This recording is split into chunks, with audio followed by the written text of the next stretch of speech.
ధర్మవరంలో గతంలో ఎప్పుడూ లేని విధంగా ఒక కొత్త సాంప్రదాయాన్ని, ఒక కొత్త రకమైన రాజకీయ పోకడ, రాజకీయాలు, దౌర్జన్యాలు మనం చూస్తున్నాం. ధర్మవరం నియోజకవర్గం చాలా సెన్సిటివ్ ఫ్యాక్షన్ ప్రాంతంగా గుర్తింపు. కాబట్టి చాలామంది ఐపీఎస్ని ఇక్కడ డైరెక్ట్గా పోస్టింగ్స్కి వేసేవాళ్ళు. మొదట వాళ్ళ పోస్టింగ్ ఏదైనా ఉందంటే అది ధర్మవరం. ఇప్పుడున్న డీజీపీ ద్వారకా తిరుమలరావు గారు కూడా ఇక్కడ మన ధర్మవరంలో ఏఎస్పీగా వర్క్ చేసిన సందర్భం చూసినాం. క్రమేణా 94 నుంచి కూడా ఫ్యాక్షన్ ప్రభావంతో అప్పటి పెనుగొండ, ఇప్పటి రాప్తాడు, ధర్మవరం మీద మొదటి నుంచి కూడా ఫ్యాక్షన్తో ఇక్కడ భయాందోళన ఉండే పరిస్థితి చూశాం. తర్వాత రెడ్ స్టార్ అనే ఆర్ఓసి అని 2 సంస్థల ద్వారా ఇక్కడ ఒక మారణ హోమమే చూడడం జరిగింది. దాని తర్వాత ఆ రెడ్ స్టార్ ఆర్ఓసి క్రమేణా రూపం లేకుండా వెళ్ళిపోవడం జరిగింది. 2004లో కాంగ్రెస్ గవర్నమెంట్ వచ్చిన తర్వాత, ఇదంతా అప్పుడు తెలుగుదేశం గవర్నమెంట్ జరిగింది. 2004లో కాంగ్రెస్ గవర్నమెంట్ వచ్చిన తర్వాత ఇదే విధంగా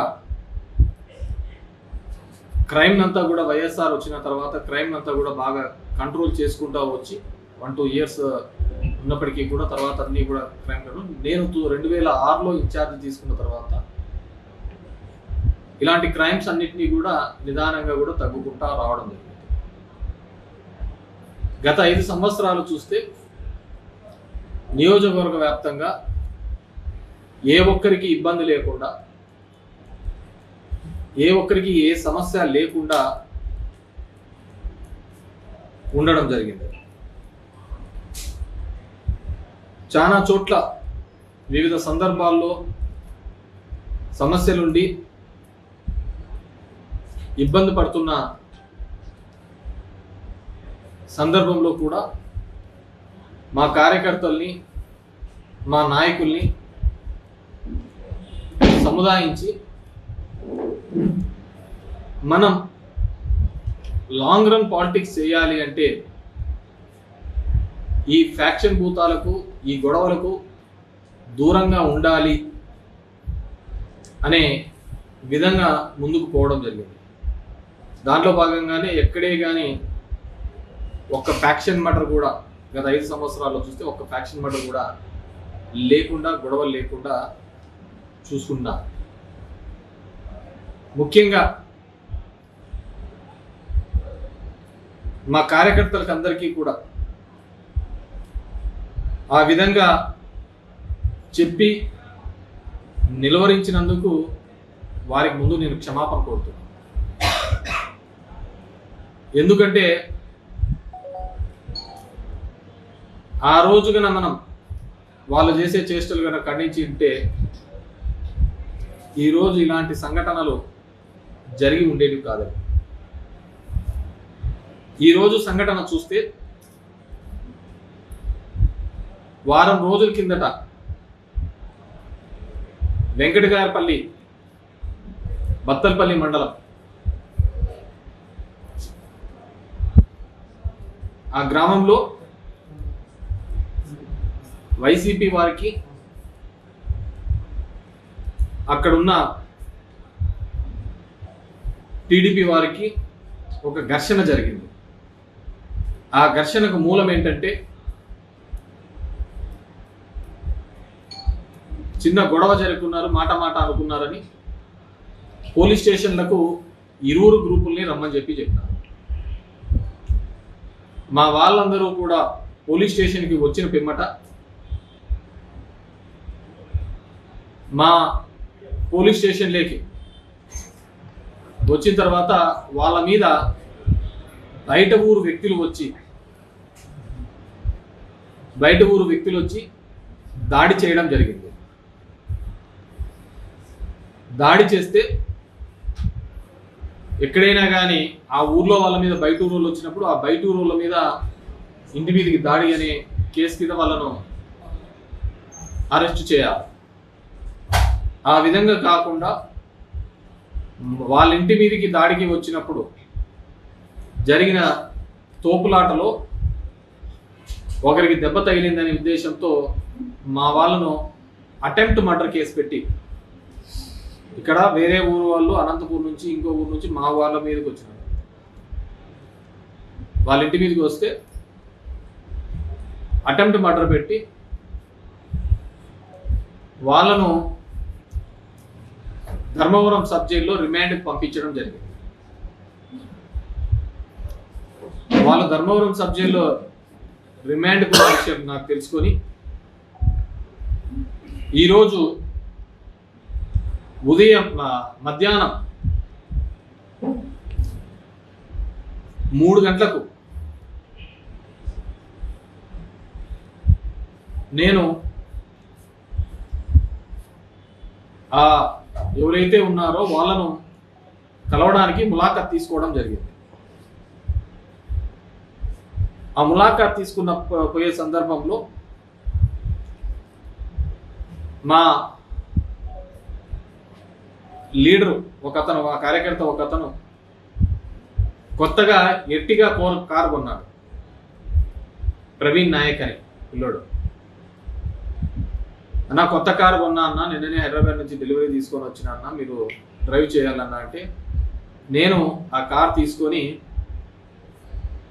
ముందు డ్రైవ్ చేసుకుంటూ వెళ్ళాను. నా సొంత కారు, నా డ్రైవరు వీళ్ళు వెనకాల వస్తున్న సందర్భం నేను అర్టిగా కార్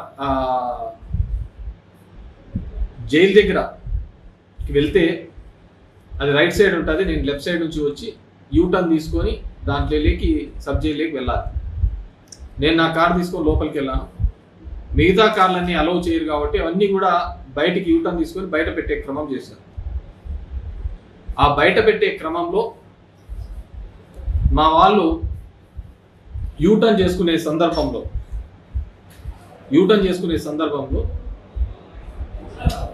ముందర నుంచి బస్సు వస్తుంది కాబట్టి ఆ యూటర్న్ దగ్గర ఆ వెహికల్ నిలబడినారు. ఆ వెహికల్ నిలబడితే ఆ వెహికల్కి సంబంధించి కొంతమంది నాన్ లోకల్స్, ఇక్కడ ఉన్న వాళ్ళు కాదు, ఇక్కడ సత్య తరపున వ్యవహారాలు చూస్తారట, వాళ్ళు నానా దుర్భాషలాడి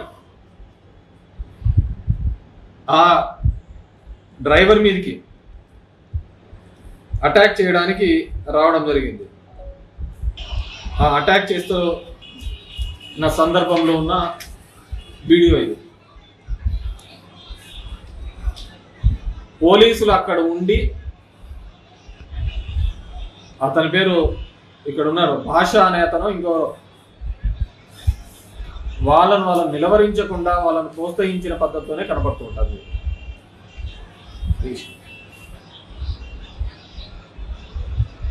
ఆ యూటర్న్ తీసుకునే క్రమంలో అసలు ఎవడన్నా కానీ యూటర్న్ తీసుకోలేదు అన్నప్పుడు హారం కొడితే దానిలోకి ఆ బస్సు పోయిన తర్వాత క్రమేణా క్లియర్ చేస్తారు. దానిలోకి రప్చర్ చేయాల్సింది ఏందో లేదు. అంతమంది సడన్గా అక్కడ ఎందుకు గుమిగూడారో కూడా తెలియదు. సరే, వాట్ ఎవర్ తెలియదు. సో ఇది జరిగినది. మా డ్రైవర్ మీదకి ఏ విధంగా వస్తున్నారని నేను ఆ బండ్లో లేను. నేను ఆ ఎట్టిగా బండ్లో నేను ఆల్రెడీ ములాఖాత్ తీసుకొని లోపలికి వెళ్ళాను. నాకు లోపల ఉన్నాను కాబట్టి బయట ఏం జరుగుతుందో తెలియదు. తర్వాత నాకు వీడియో క్లిప్పింగ్స్ మిగతా వాళ్ళందరూ విలేకరులు వీళ్ళందరూ పెట్టిన దాన్ని బట్టి కనపడింది. ఇది అయిపోయిందా? సో ఇది ఈ విధంగా సుమారు 100 మంది ఈ విధంగా ఆయన మీద, మా డ్రైవర్ రామాంజీ మీద పడి హత్యా ప్రయత్నం చేయాలనే ఒక తపనతో చేసినప్పుడు, అతని మీద హత్యా ప్రయత్నం చేసినప్పుడు 100 మంది ఆయన బండి మీద వెహికల్ పెట్టినప్పుడు ముందరికి ఒక వ్యక్తి ఎక్కి దాన్ని బద్దలు కొట్టాలనే ప్రయత్నం చేస్తూ అతని మీదకి దాడికి ప్రయత్నించినప్పుడు అతను ఎటుపోగా పాలుపోక అతను ఏ విధంగా బతకాలి అనే ఉద్దేశంతో వెహికల్ని ముందుకు పోనించడం జరిగింది. అది మీ వీడియోలోనే చూపించే నేను మీకు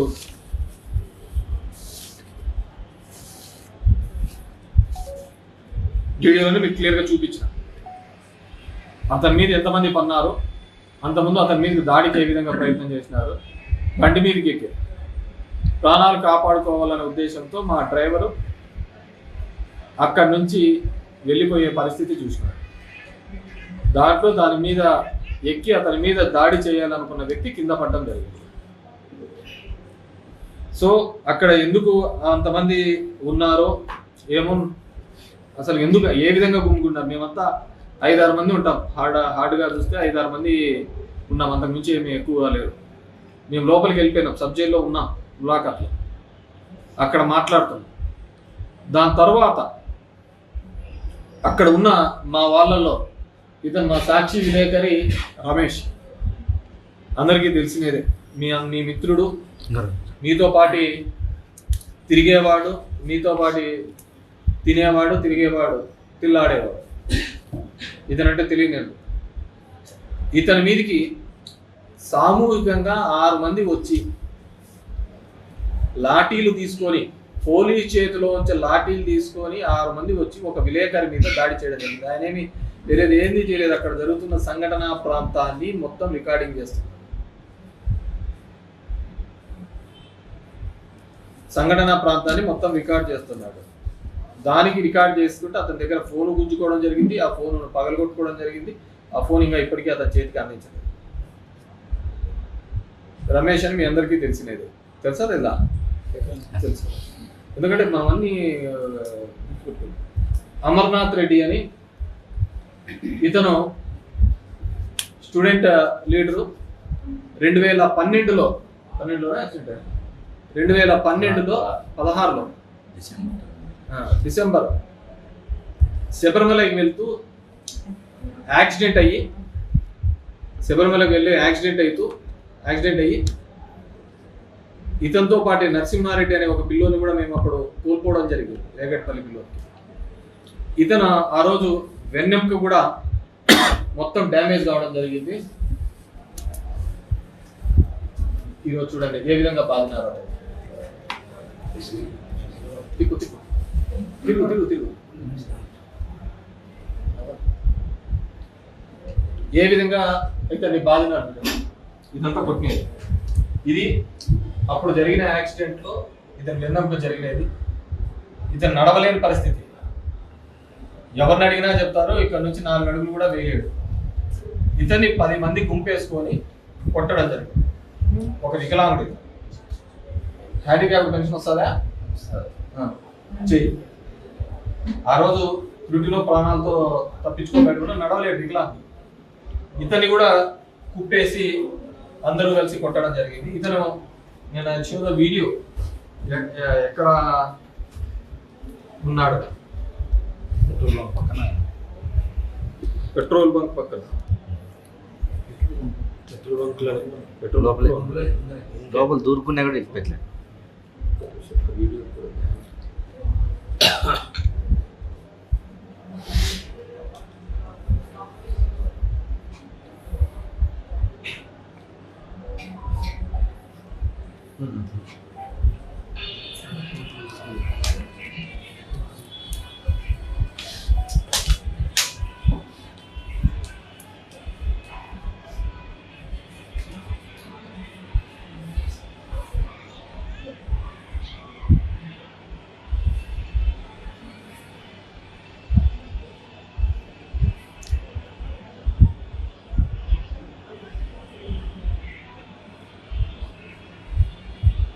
పిల్లల మీద అంతమంది వచ్చి అసలు ఎందుకు అంతమంది ప్రొక్కులు ఒక బండి ఒక 2 నిమిషాలు కూడా నిలబెడితే తట్టుకోలేనంత పరిస్థితులలో వాళ్ళు ఎందుకున్నారు.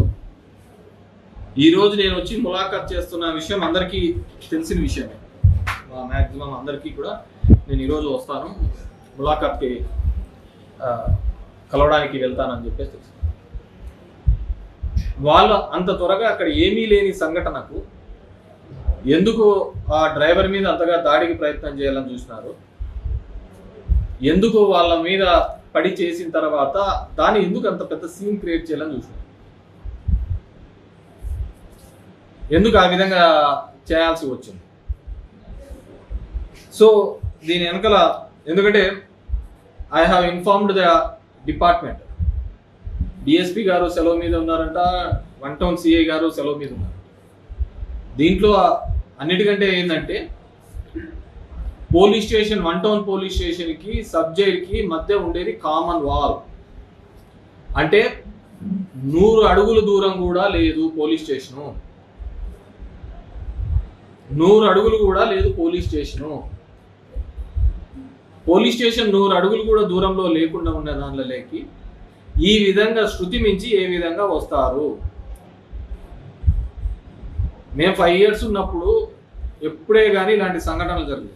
అలాంటి సంఘటనలే జరిగి ఉంటే వీళ్ళు ఈరోజు బయట తిరిగే వాళ్ళే కాదు.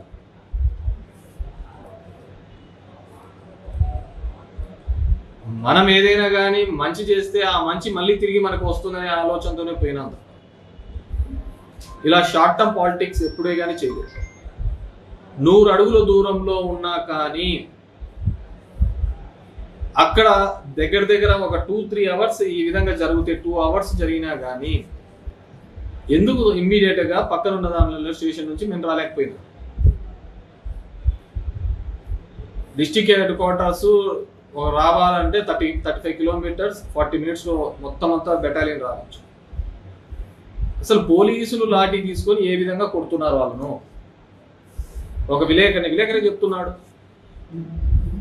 వాళ్ళకు అసలు బండిలోకి 2 నిమిషాలు కూడా అవతల బస్సు వస్తుంది కాబట్టి దాంట్లో, ఎందుకంటే ముందే ఆడ విలేకరులు కూడా ఉన్నారు, బస్సు వస్తుంది కాబట్టి ఆడ నిలబెట్టడం, దానికి కూడా తట్టుకోలేరా,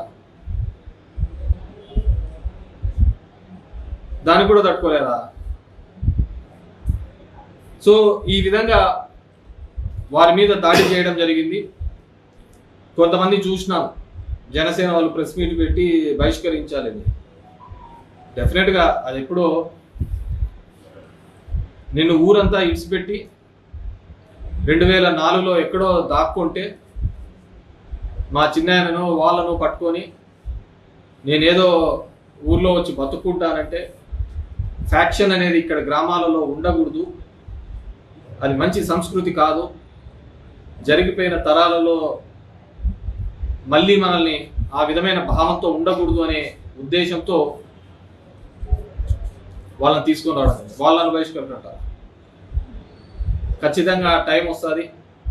ఐఎమ్ గుడ్ ఇన్ మ్యాథమెటిక్స్, లెక్కల్లో నేను ప్రతిసారి ఎప్పుడు కూడా 90కి తగ్గలేదు. నాకు టైం ఎక్కువ దూరం ఉండదు. ఆ టైం ప్రకారం ఆ లెక్కలన్నీ కూడా సరి చేస్తా. ఇప్పుడు జరిగిన ఏ లెక్కాసారాలు ఉన్నాయో ప్రతి లెక్కాసారాలు తెలియజేస్తా. కొత్త వాళ్ళు వస్తుంటారు పోతుంటా అంటారు, కానీ డెఫినెట్గా ఇంతకుముందు చెప్పిన విధంగా మా లీడర్స్కి మా కార్యకర్తల ముందు క్షమించాలని కోరుతున్నాను. ఈ 15 సంవత్సరాలుగా ఎక్కడే కానీ ఇంకా ఎందుకు ఆ భూతాల చుట్టూ తిరుగుతారు, ఆ గొడవల చుట్టూ అని చెప్పేసి వాళ్ళని చాలా కట్టడి చేయడం జరిగింది. మాటలు జోరైనాయి, చేతులు జోరైనాయి. నేను కూడా ప్రభుత్వం ఇచ్చిన హామీల మీద కానీ, ఇక్కడ గతంలో సత్య చేసిన హామీల మీద కానీ 1 సంవత్సరం వరకు సమయం ఇద్దామని నేను అనుకున్నాను. ఆ సంవత్సరంలో ఉన్నా కానీ, ఎందుకంటే ఇక్కడ ఉన్న విషయాలు కూడా ఆయనకు తెలుసు కాబట్టి అవగాహన చేసుకొని అవన్నీ పరిష్కరించడానికి అడుగులు వేస్తాడేమో. కానీ వాటి మీద పరిష్కారం కంటే కూడా ఈ విధమైన గొడవలు ప్రోత్సహించడంలో ప్రోత్సహించే దానిలో గతంలో సమస్యలు వస్తా అంటే ఎమ్మెల్యేల దగ్గరికి వచ్చి చెప్పుకునే ఒక నేచర్ ఉండేది. ఇప్పుడంతా ఆ నేచర్ పోయింది. పిఏల చుట్టూ వాళ్ళ చుట్టూ తిరగాల్సిన కర్మ ఏర్పడింది మా ధర్మవరం ప్రజలకి. సరే, దానికి ఎవరేం చేయలేరు, అదే నచ్చిందేమో అనుకున్నాము. డెఫినెట్గా వీటి మీద చట్టపరంగా చర్యలు తీసుకుంటాం.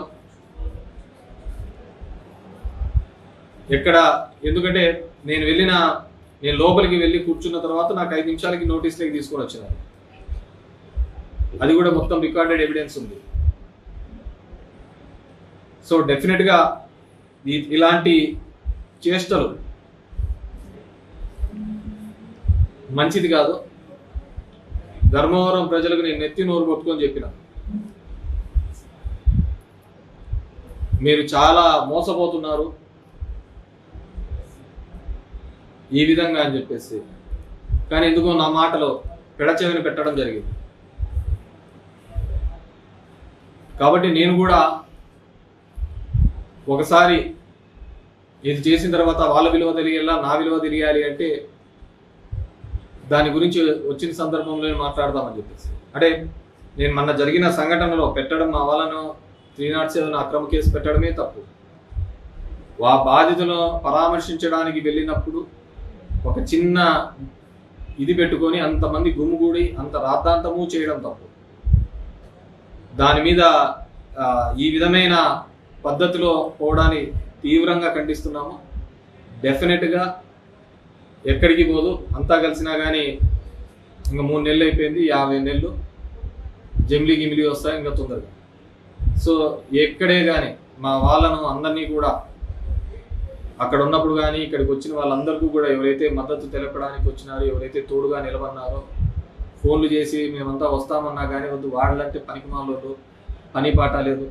ఒక పదవి వచ్చిన తర్వాత ఆ పదవికి అందం తెచ్చే విధంగా పనిచేయాలి, ఆ పదవికి తగ్గట్టుగా పనిచేస్తేనే మనకు ప్రజల్లో ఉంటామని చెప్పేసి ఆ భావన మీద పనిచేసాం. కానీ వాళ్ళకి అదంతా లేదు. ఎందుకంటే ఇక్కడ ఎవరైతే ఎన్నుకోబడ్డాడో ఆయన లేడు, ఎవరో అసిస్టెంట్లో పెట్టుకొని పని జరుగుతుంది. వాళ్ళకి ఏం తెలుస్తుంది ఇక్కడ దీనిల గురించి? సో ఇంకా ఎక్కడెక్కడ ఏమేమి జరుగుతున్నాయి అనే దాని మీద కూడా ఇది చెప్తాను, తొందరలోనే చేస్తాను. I want give. నేను యాక్చువల్గా అయితే టైం ఇద్దాం అనుకున్నాను, వాళ్ళు ఉండేటట్లు లేరు.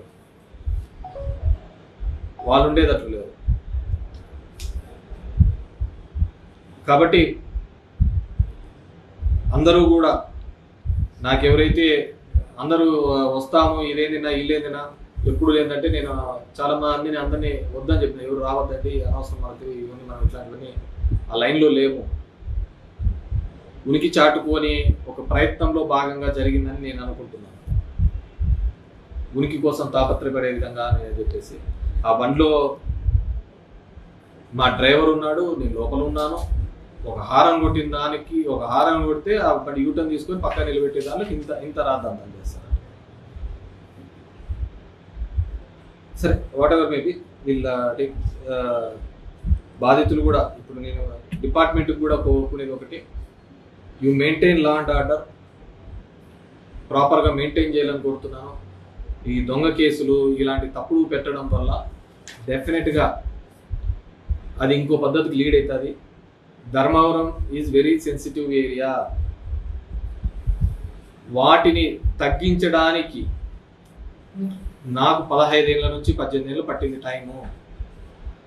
ఆ క్రైమ్ రేట్ తగ్గించడానికి, ఆ ఫ్యాక్షన్ భూతాన్ని తరిమి కొట్టడానికి నాకు 18 సంవత్సరాలు పట్టింది. ఎందుకంటే ఆ ఫ్యాక్షన్కి నేను ఒక బలైన వాడిని, బాధించబడ్డవాడిని.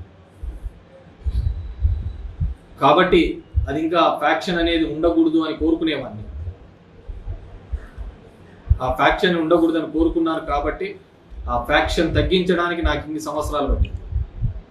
కాబట్టి లాస్ట్ 10 years ఒక్క గొడవ లేకోకుండా చేయడం జరిగింది, ఒక్క ఫ్యాక్షన్ మర్డర్ కూడా లేకుండా చేయడం. మా వాళ్ళు చెన్నారెడ్డి అనే అతని వ్యక్తిని చంపితే కూడా ఎటువంటి కక్ష సాధింపు చర్యలు లేకుండా చట్ట పరిధిలోనే వాళ్ళకు జీవితకాలం శిక్ష పడే విధంగా చేయడం జరిగింది. ఆ విధంగానే మేము మెయింటైన్ చేసుకుంటూ పోయినాం. కాబట్టి ధర్మవరంలో ఇప్పుడున్న చాలా మంది ఐపీఎస్లు వాళ్ళ ఫస్ట్ పోస్టింగ్ ఈడే.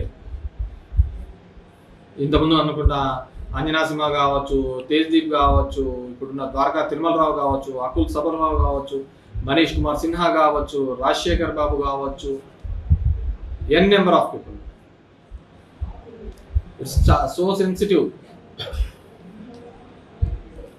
చాలా సెన్సిటివ్ ఉన్న ఏరియా.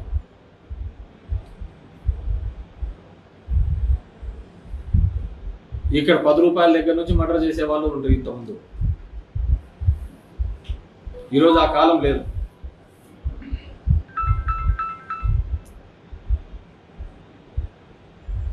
కాబట్టి మేము ఏదైతే ఈ ప్రాంతంలో ప్రశాంతత కావాలని కోరుకున్నామో ఆ ప్రశాంతను ఉంచడానికి మేము ఎన్నో సాక్రిఫైసెస్ చేయాల్సి వచ్చింది. ఎంతో కంట్రోల్గా ఉండాల్సిన పరిస్థితి వచ్చింది. ఈరోజు తెలిసి తెలియని చేష్టలతో, తెలిసి తెలియని పనులు చేయడం వల్ల డెఫినెట్గా ఈ ప్రాంతంలో మళ్ళీ ఆ ఫ్యాక్షన్ జీవం పోసుకునే పరిస్థితి రాకూడదని చెప్పేసి నేను కోరుతున్నాను. కాబట్టి యు బీ టఫ్,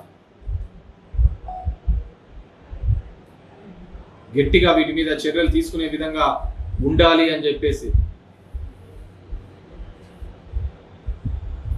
పోలీసు అధికారులను వాళ్ళని కూడా కోరుతున్నాను.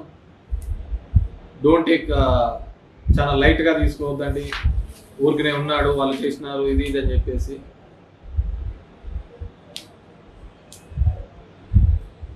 So I request department and ఇది ఎవరైతే ఎగలాడుతున్నారో, ఎవరైతే ఎగిరెగిరి పడుతున్నారో జాగ్రత్త. గాలిపటం కూడా అలాగే ఎగిరెగిరి పోవాలని చూస్తుంటారు. తాడు తెగితే ఎక్కడ పోతుందో తెలియదు, పట్టుకోవడానికి కూడా కనపడుతుంది.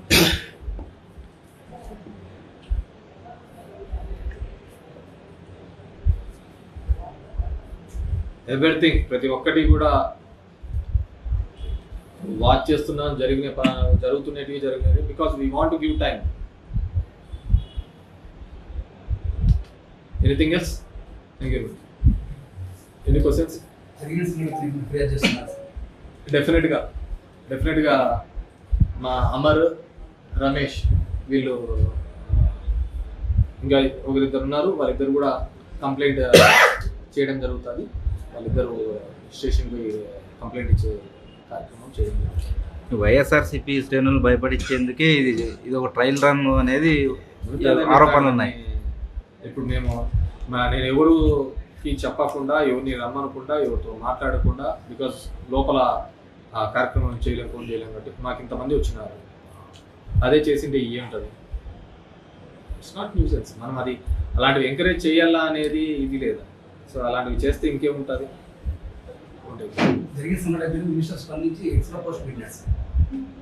అంటే ఇది ఒరిజినల్ కేతిరెడ్డి నిజ స్వరూపము, ఆయన నిజంగా జైలుకు పోవాలంటే తొందరలోనే పంపిస్తాము, అంతేగాని ఇటువంటి చర్యలు మంచిది కాదు అని ఆ పోస్ట్ పెట్టాను. దానికి మీరు అతనికి ఏం జరిగిందో అతనికి తెలిసి ఉండదని నేను అనుకుంటున్నాను. అతని భావన ఏంటంట నాకు అర్థం కావటం లేదు.